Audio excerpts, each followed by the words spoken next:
something that is often touted as the signature of a good mom is our degree of selflessness, right? She's so selfless. Oh, she gives so much of herself. She is selfless is synonymous with a good mom. And the research shows us that things like selflessness and being a happy mom are the things that are usually the highest indicators of whether we view someone as a good mom. When we look at what it actually means to be selfless, it's very difficult to be selfless all the time and also be happy. Welcome to the Well-Nourished Mother podcast. This is a show for women who desire a deeper, more mindful, and meaningful pregnancy, birth, and motherhood experience. In this space, we bring so much reverence to the rite of passage that is the maiden to mother journey. I'm your host, Lauren Fortuna Flock, founder of Nest and Nourish. I'm an ex-nurse turned birth worker, holistic nutritionist, and somatic coaching student with a fiery passion for birth prep and motherhood prep that blends the head and the heart. Join me for inspiring conversations with experts, mothers, and all-around badass wise women, exploring all the ways we can nourish ourselves, body, mind, and heart in pregnancy, birth, and motherhood. This space will help you cultivate the knowledge, practices, and resources you need to be the most embodied, vibrant, authentic, intuitive, and well-nourished mother you deserve to be. So welcome. Let's do this. Okay, Sam. So how are you? Thank you for doing this today. I'm very excited to chat with you. And to get us started, can you share a word or phrase to describe your current season of motherhood? Ooh, I am doing well today. My current season of motherhood. I am in a very complex phase of motherhood right now. Being pregnant, having an almost 3-year-old, starting a business. I feel like I am in a phase of like cocoon and transformation at the same time. Does that make sense? Mm-hmm. Yeah. Yeah. I'm all snuggled in and feel this transformation coming, but as I'm in this gestation period, literally things are starting to already shift, and it's been a really unique phase of motherhood. Yeah. Yeah. And I mean, congratulations on your pregnancy. And I know our toddlers are almost exactly the same age. I think they're like a week apart or something. So Yeah. yeah, I understand the phase in that sense. Yeah. Mm-hmm. Yep. Yeah. Yeah. So can you tell us a little bit about who you are, what you do, and what you're passionate about? Yeah, absolutely. So my name's Sam Hall. I am a part-time stay-at-home mom. I have a almost 3-year-old. He'll be 3 in April. His name's Teddy, and I am 17 and a half weeks pregnant with our little girl, and due in July. And what I do right now is it's such a weird question. It's hard to answer. What I do right now is I am essentially kind of a content creator. I have a podcast with my best friend, Emmy, my long lost best friend, Emmy, that we were so lucky to have Lauren on. And it's called Becoming Mama. We talk all things motherhood, and we catch up after having not talked to each other for 10 years after being high school best friends. And then I have a company called Welcome Mama, where I create products and content for moms. And my first product is a journal and day planner for moms that will be coming out this spring that I'm so excited for.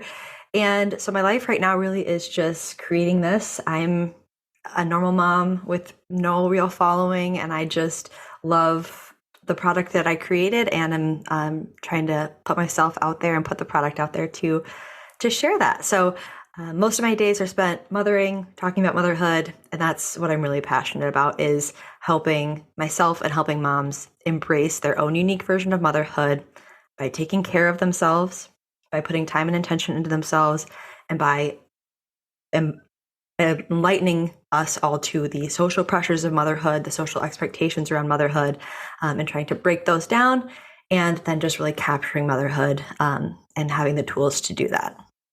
Yeah, that's beautiful. I'm so excited for your journal. I was kind of stalking you last night in preparation. And yeah, I'm so excited for that to come out. It looks like a beautiful creation. So I would love to know, like, what inspired this journal, this work, the podcast, all of it? What inspired you to start creating and working for and with mothers? Yeah. So I always wanted to be a mom. Like when I was a kid, when I think, and I hear the story more and more that I tell the story. I think it's more common than I ever thought. But when people would ask me what I wanted to be when I grew up, I would just say a mom. Like I just wanted to be a mom. I didn't know that you had to like make money in the world and that you don't usually make money doing that. But I just wanted to be a mom. And so when I finally became a mom at 30, which was a lot later than I ever had planned, I had this big vision of what motherhood was going to look like. I had a lot of expectations for myself, for what the experience was going to feel like and look like. And then my son was born with tongue, lip, and cheek ties, which really impacted his disposition, his ability to feed, his ability to sleep.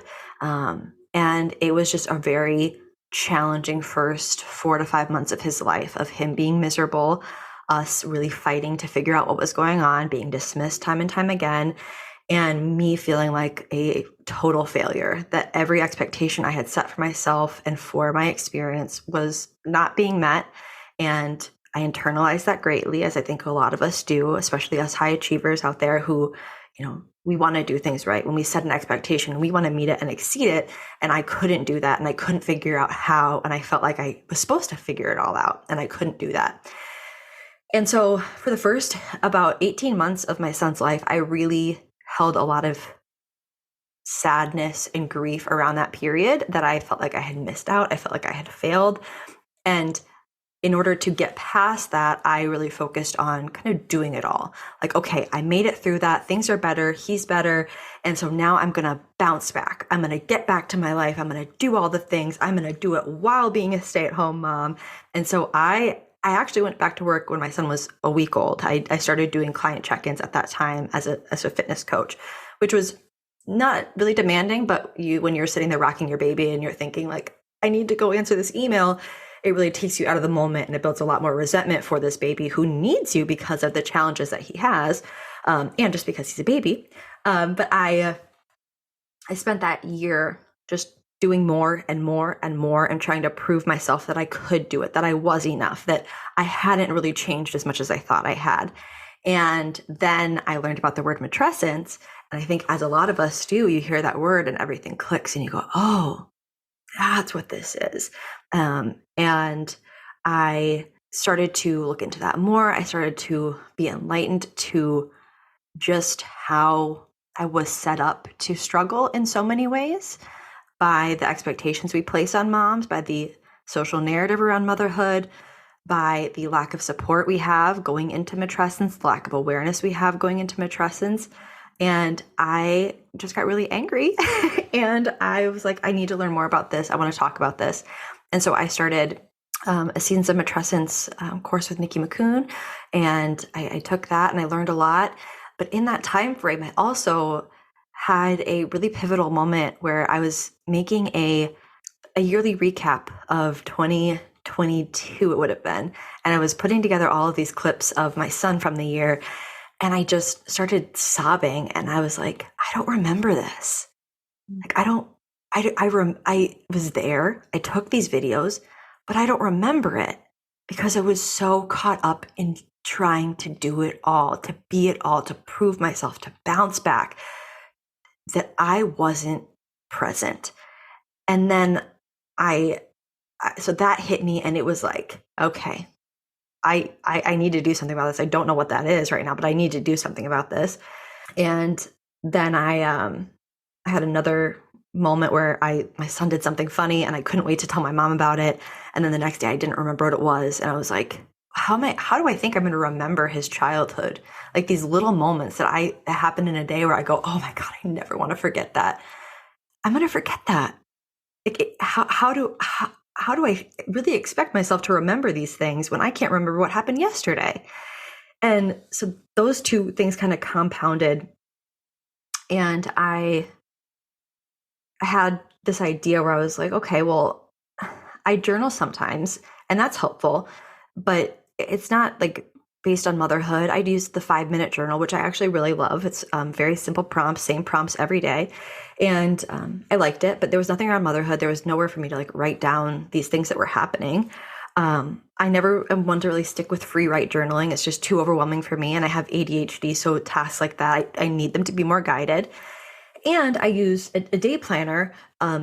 And I love that for organizing my day and kind of writing down the things that have happened. But it was very much one or the other for me because I just didn't have time to do it all. And again, with my ADHD, I couldn't remember to do it all. So it was either I use my day planner or I use my journal. And I was like, okay, what if this is all in one? What if I didn't have to think about this? And I just sat down every morning and I used this one thing. And I journaled and I centered myself. I wrote down what happened and had that place for my memories, just for my memories. And then I had my day planner on the other page. So I had centering here and then I had organize here. And it was just one stop shop. And so I made it for myself and I loved it. And I shared it on social media and I sent it to a couple of girls to try out and they loved it. And so then I was like, okay, I think this is something that I have to do. And I felt really called to do.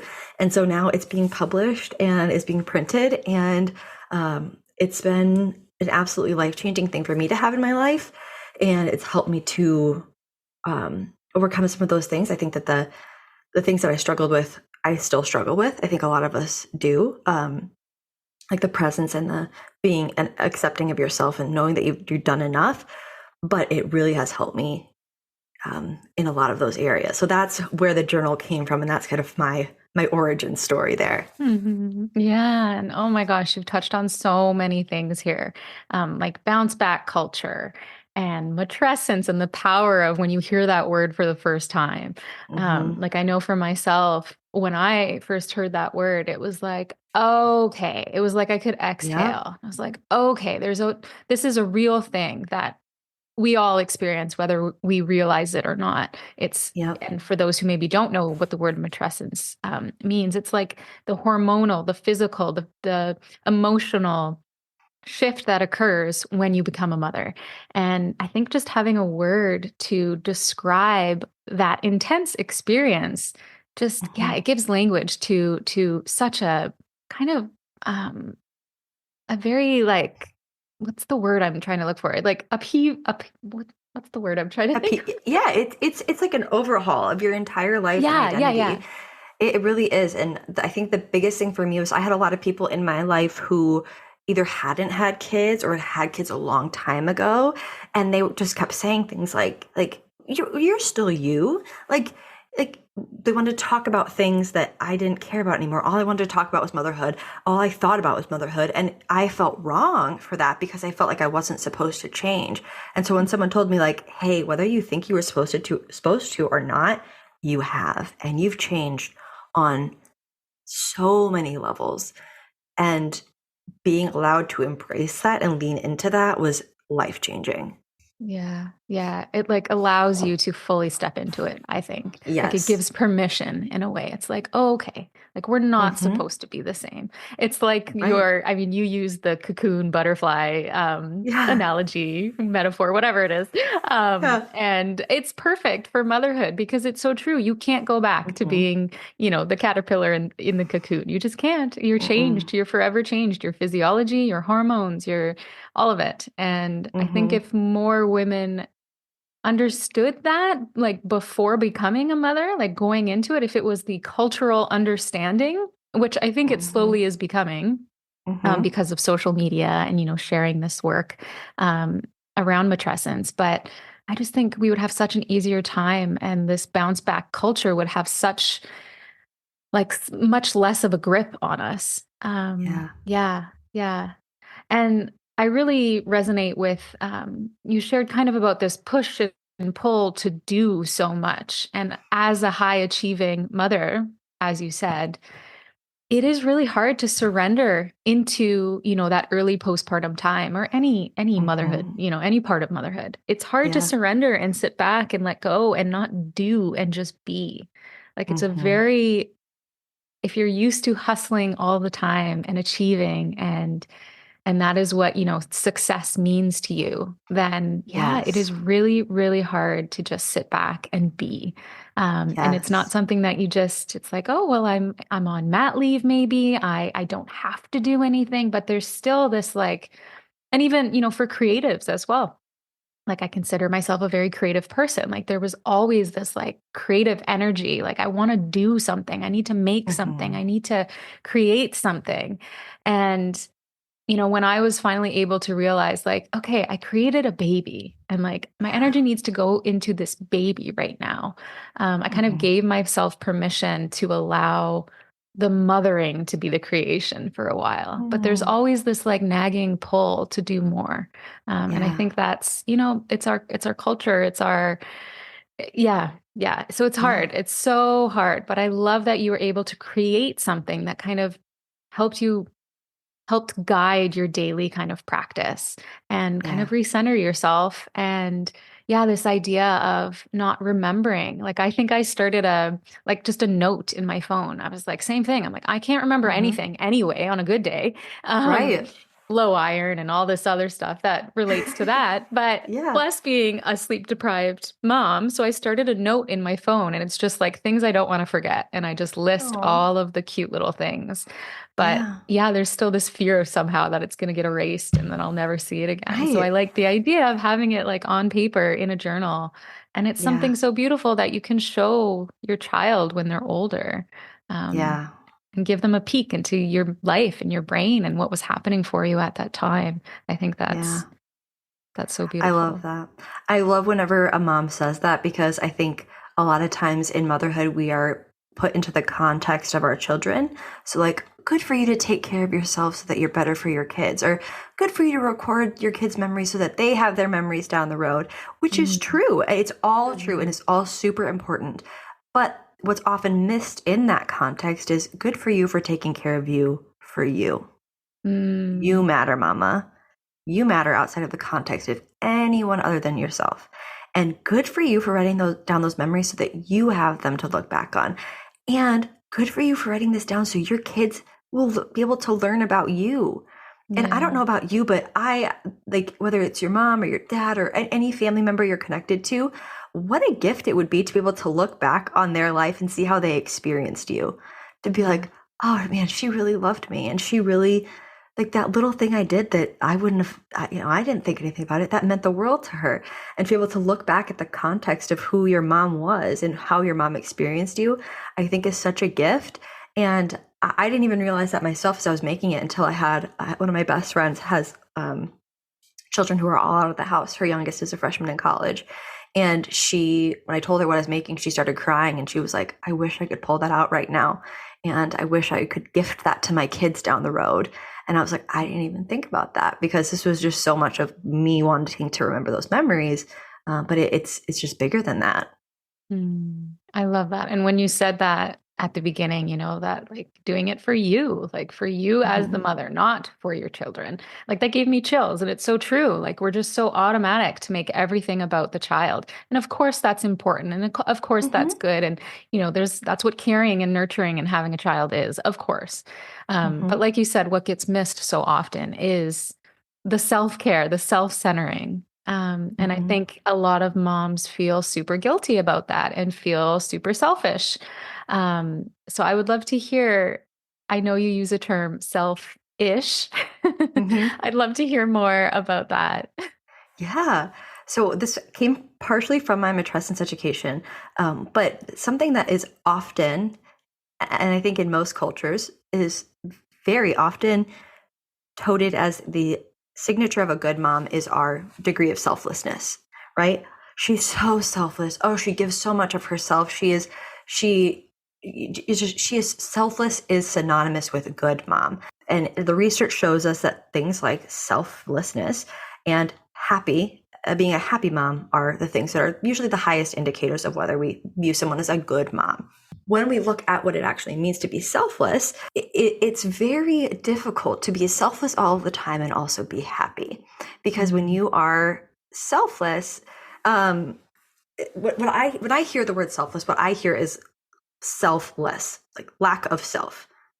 You are not caring for yourself. You don't have a sense of self. You don't matter because there is no you anymore. It's all about the kids. And you hear that often, maybe not, hopefully as often, but what I did hear a lot is it's not about you anymore. When you have a kid, you're upset, you want something. It's not about you anymore. It's about the kid.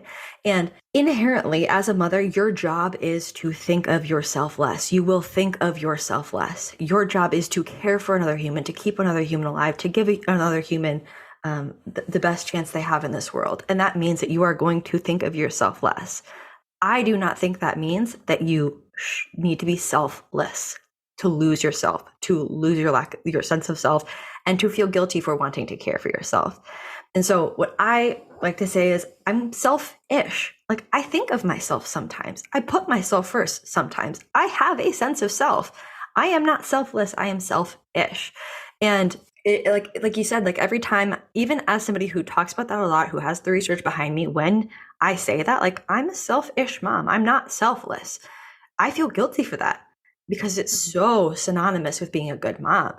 And I think that one of the biggest things what I prioritize is okaying that for moms, is to say, like, hey, what the research tells us is when moms have unmet needs, we see higher degrees of mom rage. We see higher rates of anxiety and depression. Your needs need to be met. And so, and unfortunately, having our needs met can feel selfish, which is wild to me. How I see being selfish is prioritizing yourself, putting time and energy into yourself without that guilt, and knowing that as a mom, you're meeting people's needs left and right all the time, and that your needs deserve to be met as well. Yeah, and it's so true. Like, I would even say that most mom rage, generalized statement coming in, but most mom rage is just unmet needs, right? Most, postpartum mental illnesses, unmet needs. Of course, there's physiological things that could be going on too, but unmet needs, are you eating? Are you, preparing a nice meal for your child and then eating the scraps off the table? Probably. I know I did for such a long time. I certainly, my experience was exactly that. I was tired because I was up all night with my breastfeeding daughter. And then in the morning, I wouldn't eat properly. And then, I just really got myself into this state where I had all these poor habits and they kind of snuck up on me without really realizing. And then one day it was like we went grocery shopping, we came home, and I literally had to lay down on the couch. I had no energy. Like, I couldn't play with my daughter. I like put the TV on. I was like, okay, here, watch TV. I need to lay down. And I, of course, felt so guilty for that too. But it's like I got myself into such a state that I wasn't being the mom that I wanted to be. And yeah, like, it's unmet needs, right? The need for nourishment, for connection outside of your child, for friendship, for community, for, minerals, nutrients, all of this stuff. It's so important. And yeah, I think the word selfish alone in general, even outside of motherhood, just has negative connotations, right? To be selfish is a bad thing. Right. But I love how you've reframed that. You're selfish, you're taking care of yourself while also taking care of your child. And you're taking care of yourself so that you can take care of your child. And you're doing it just for you as well. I like that kind of separation as well. Like, not everything is for the child. It's for you too, because you matter too as a mother. Yeah. And if you need to frame it in the context of, I'm doing this for myself and for my family, I think that's perfectly fine. I think some people need that, especially with the cultural pressure that we have around that. It's like everything needs to be for your children. Okay, well, this is for your children. And not only because you're going to show up better for them when you're taken care of.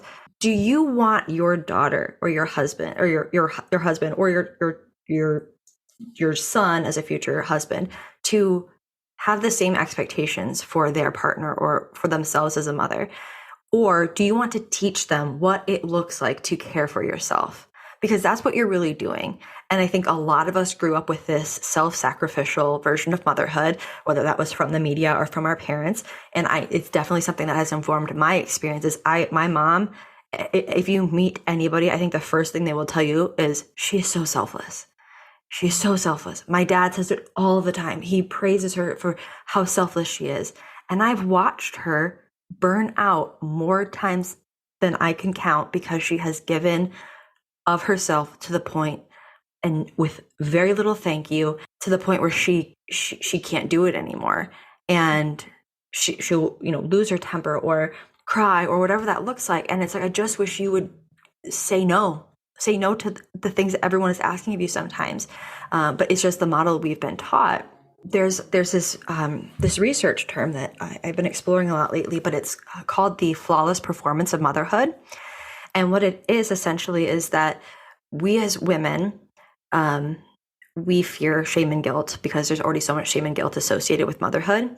And so we put on this flawless performance of motherhood that we feel shame, but we don't talk about it, or we don't reach out for help for any anger we experience, any negative emotion we're feeling, because we are afraid of being shamed even further. So we don't tell anybody, we don't get help. We put on a happy face, we put on the flawless performance of motherhood, because what women expressed to be the most important things in their motherhood experience was motherhood being seen as easy and being seen as, I do this hard stuff for my family because that is enough, even though my work is often diminished by others and myself and is rarely appreciated. That is enough because I am doing it for my family. And that is what most women believe is the marker of a good woman, a good wife, or excuse me, a good mother. And so we act that out, we perform that, and then what happens? Another mother sees that and they say, oh man, she can do this. She doesn't have the negative emotions that I feel. She doesn't have the anger that I feel. So they feel shame and guilt. So they don't reach out for help. So they put on the flawless performance of motherhood, and the cycle continues. And it's just having these open conversations of, hey, you know what? I feel these negative things sometimes. And so I take care of myself so that I can reduce that. But it's not easy. It's not perfect. And I want to thank you from time to time. And I want to be, and I will not diminish myself for the work that I do and for the person that I am. Yeah. And, I think social media is a weird place, all of that. But I think there are some really good moms on social media that are showing this side of motherhood. Yep. And I think as that becomes more normal and people see that, we can kind of, change the tide of our kind of cultural understanding and belief around this like flawless Yeah. performance of motherhood, like you said. Yeah. Absolutely. Yeah, it's very Yeah. interesting because when you look at the research, it seems to me anyway that it's more of like your non-social media influencers or like bigger personalities that have this fear. Probably because like the people who are seeing them are their close friends. They're people who actually know them, and so for them to say like, my child does this, or I do this as a mom sometimes, it's a lot more personal. It's a lot more shameful. So yeah, it's a really interesting thing to think about and to examine when we look at our expectations of ourselves as mothers and mothers at large. When we start to see like, oh, maybe I do have that unfair expectation of myself or of someone else. It can be a really powerful thing. Hmm. Yeah, and I think what's coming up to me is all these ideas around like self-worth and boundaries and, this idea of being selfless, but underneath there might be this like fear of rejection or abandonment. Mm, Like there's all these kind of deeper layers that I think women especially internalize at a young age for a myriad of reasons, media, all the things we've been talking about, people yeah. pleasing behaviors, all of that. I think a lot of that is kind of underlying this desire and need almost to be selfless and to be seen as Mhm. selfless. Yeah, 100%. And that's Yeah. something I talk about as well, as that sociology of motherhood. The how do we get this idea? Where did that come from? How have we been socialized through in our personal context as well as with culture and society at large? How does that happen? And then how do we kind of undo that as much as we can? Because it is so complex. Yeah. And I think I want to touch on like it's so easy to be like, "Oh, bounce back culture, it Mm, sucks. I don't believe in it. I don't agree with it." Whatever, but that doesn't mean that it's not still hard. Like, for example, especially body image, I can believe that my body did a beautiful thing and I can believe that I am different now. My body has changed and I can still look at the loose skin on my stomach and be like, okay, today I don't really like that so much. And I think that's mm, what's kind of missing a lot of the time too. It's like one extreme or mm, the other. It's like you have to right. fully love your body as it is. You have to be, neutral about your body. And it's like, well, is that true? Like, do we have to? Yeah. Is it bad to like I'm literally asking these questions because Yeah. I don't know either. And it's very confusing, right? Right. I don't believe in just pretending to love your body and pretending to love all the changes either. Mhm. Like I think it's okay to look at your body. For example, I'm using body as an example, but I think it's okay to be like, you know what? I don't really like this today. Yeah. I shouldn't say, maybe I don't not like it. It's just I'm not used to it yet. I'm not used to this Mm, change yet. And I think right. a lot of that is kind of tied into that bounce back culture where we Hmm. have this internalized idea of what we should still look like and what a Hmm. woman looks like rather than what a mother looks like. Because we're not Yeah. shown those images of mothers' bodies. It's all like Yeah. the maiden body, right? Hmm. Um, Yeah. yeah. Yeah, it's hard. Well, it is very hard. And I will say, I'm sorry, I keep quoting research, but I really try to have as much like, I'm a very uh, analytical person when it comes to this kind of stuff. And I'm actually doing a YouTube video here in the next, I think it's going to be next week.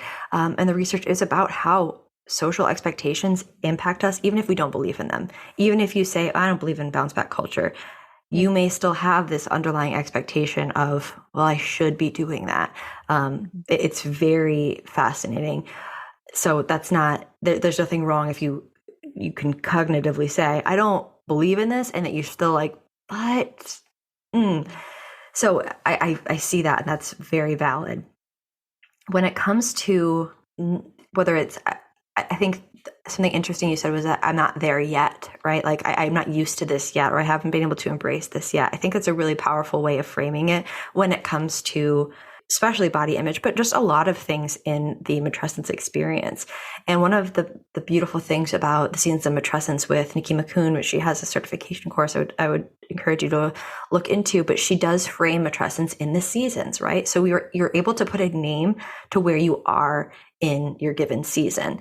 And just like with the seasons of Earth, seasons are cyclical. And so you may, when it comes to body image, when you're pregnant, you may be in a beautiful summer with your body and be, this is so wonderful and gorgeous. And I embrace this fully because I am pregnant, I am powerful.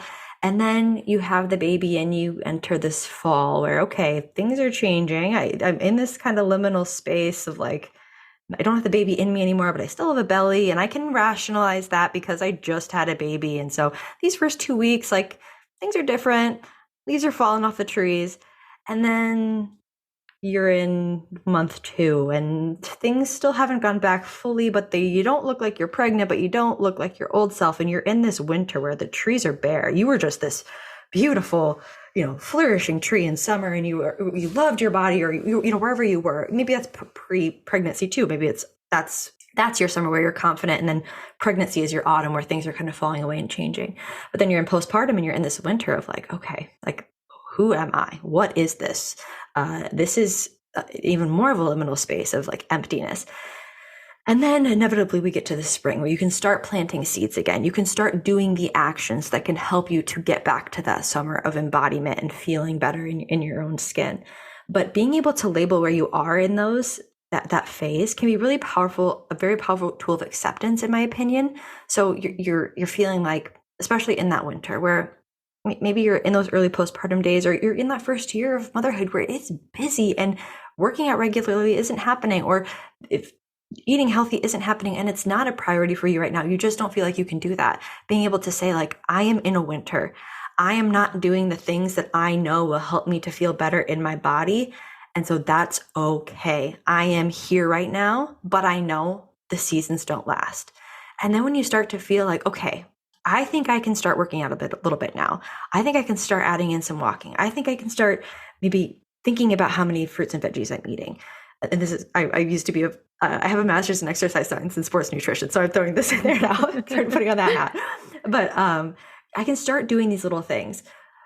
I might be in this spring now. And now maybe I can start looking at my body as this thing I want to start improving. And I can start looking at it in that sense of like, okay, let's start changing. Let's start doing the things. And I think those are the two big things that go into body image in general. It's the way we see our bodies. So that like, how am I feeling about my body and what am I doing for my body? Because when we're not doing anything for our bodies, when you're saying those things like, I love my body, I care for my body, very hard to believe that because you're not doing anything for it. You're not actively like trying to make it better. And so it's hard to like, it really does feel like you're lying to yourself, right? But when you're doing those things to care for your body, when you're taking those active steps, it's a lot easier to look at your body with appreciation and start to believe it. And I think that does start to improve our body image, regardless of what our bodies look like, as long as we are truly caring for it and respecting it and doing the action. So it's the actions and the attitude, I think, really do go into that when we're talking about body image. But just looking at this, the cyclical nature of all of that and being able to identify where you are and the realities of your season can be very powerful when it comes to any of the transitions. Maybe that's friendships or your marriage, and you're like, oh my God, I'm 16 weeks postpartum, and I could have had sex with my husband at 6 weeks, and we have had sex one time, and oh my God, my marriage is going to fall apart. Hey, I'm in a winter. That didn't even feel good. That I don't have time. I'm tired. He's tired. Like, can we just communicate it where we are right now and to know that this is what spring's going to look like? And can we start talking about what spring might look like? And just being able to see where you are and having the language to that, I think, is really powerful. Yeah, I so agree. And it's why I love asking that question at the start of every episode, like, what season of motherhood are you in? It's exactly for that reason, because it's so cyclical. It's always Mm-hmm. shifting. And I think when we can accept the season we're in, that guilt and shame can reduce. It like Yes. slowly lets go when we accept the season that we're in. And like I Yes. know for myself, I couldn't have, been working out and feeding myself as well. And I mean, there's another conversation in there about support and postpartum and support for mothers in general. But Mm-hmm. um, Yeah. like I couldn't have been doing that at a year. I Mm-hmm. didn't have the energy. I didn't have the desire. Mm-hmm. I was more in that winter season. And it wasn't until I realized and gave that, like, use that language of seasons really, that I was able to be like, okay, there will be a time for this. I am not stuck Yeah. here forever. And I think that's what we get kind of caught in as well. You start to think that this is my life now and it's forever. Yeah. And with anything in postpartum and motherhood, with Yeah. your child's teething, with your child waking up every hour, it can Yeah. feel like, this is going to be your life forever.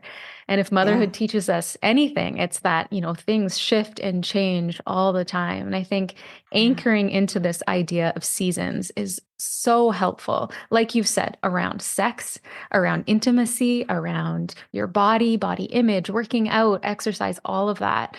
And Mm-hmm. even this idea of being selfish, right? I think there's season for that as well. And Yes. I mean, ideally, it would be great if we all, give birth and the next, especially that early 40 days postpartum, that we're being super selfish. That's kind of the goal for sure, that we're, staying in bed, we're being fed, we're being nourished.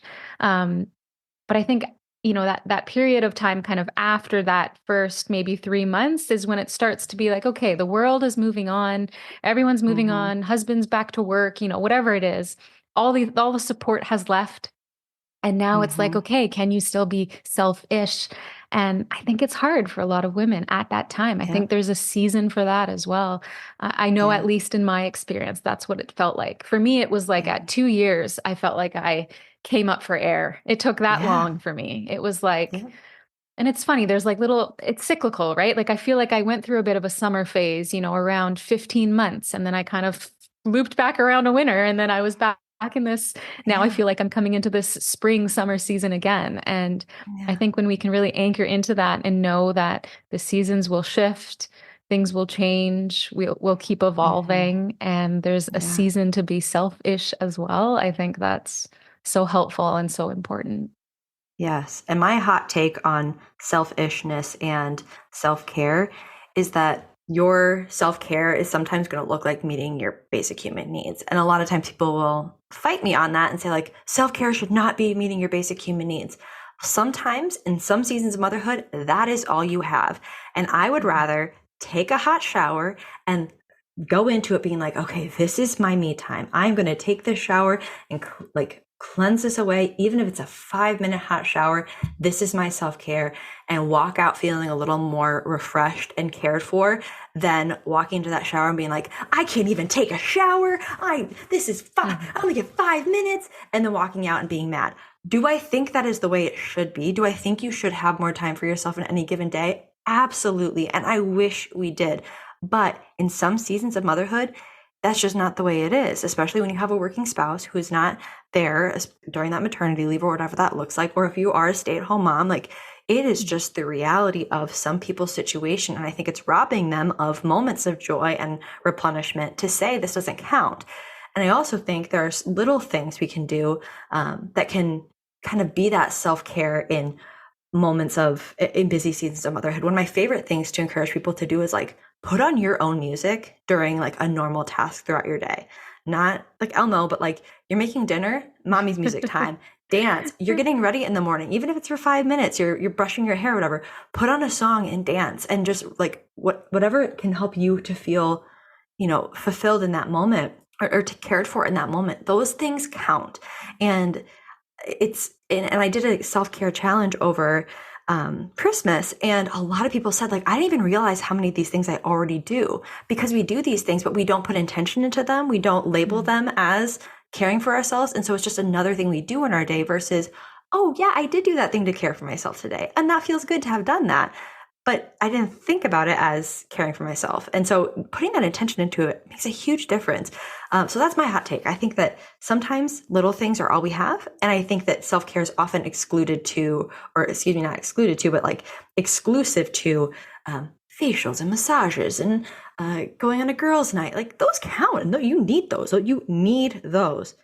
But they're not going to be the reality of your everyday. And if we are looking at everyday things, which I think we need in order to have our needs met, the small things need to count. And that's why my journal and day planner takes 5 to 10 minutes every day, because it's something that you can do and it will help you. And it's not, it's not a workbook that you have to like read 2 pages and then complete a free writing. And then, no, it's the same thing, relatively the same thing every day, so that you can sit down, do it, feel better, move on, versus it being like, this extravagant thing. I think making that mindset shift can be really helpful. Yeah. I love that. And I always kind of like laugh at this like policing of self-care. It's like, well, that's not really self-care. It's like, well, actually, I get to decide what is self-care for me. Absolutely. Right? I get to decide if taking that 5-minute hot shower is my self-care for the day. And like you said, there is a season, right? If we're talking about motherhood, there are seasons and it's going to look different. And yeah, maybe it is an issue if you never get to take a hot shower and it's that way forever. Right. And you're just, you don't have that support. Then yes, of course, it shouldn't be considered self-care. It should be considered a necessity. But like you said, the reality of it is that we get to decide. And it's that intention piece, right? I think that's so important too, is can we consciously decide that, okay, I don't have much me time today. What can I turn into me time? Even if it's 5 minutes of sitting in silence, which, that's probably not possible either as a new mom, but whatever, whatever little way you can do it, it's the intention behind it. Yeah. And it's that dissonance. I think it's that dissonance between our expectations and reality that often creates that pain. So if you have those expectations of like, oh my God, I just really want to do like an hour-long workout today. That would feel so good. And like, that's not going to happen. Like, you're going to be more disappointed than being like, okay, I'm not going to get an hour-long workout in today, but I could do, 10-minute walk and that will feel good. Like you were saying, like it really often is that gradingness between what is and what we expect or what we want that can create a lot of pain. And so I agree with that fully. Yeah, and I think I love the statement of like, I get to decide. And I think also you are the only one who knows what is enough for you in any given day, right? Like, is that shower enough for you today? Or do you need more? Do you need more? You truly might, but only you get to decide what is enough and what is considered self-care. Yeah. And then you have to be able to use your voice and say, I need more today. And I think that is the part where a lot of women get caught up too, is that is so hard to do. Which is why I love like the somatic work that I do, because we can kind of get into those deeper layers and figure out why and like what's the underlying need there. What is kind of keeping you blocked in that way. Yeah, it's beautiful. So I would love to hear a little bit more about the journal and where we can find you, how we can connect with you. Tell me all the things.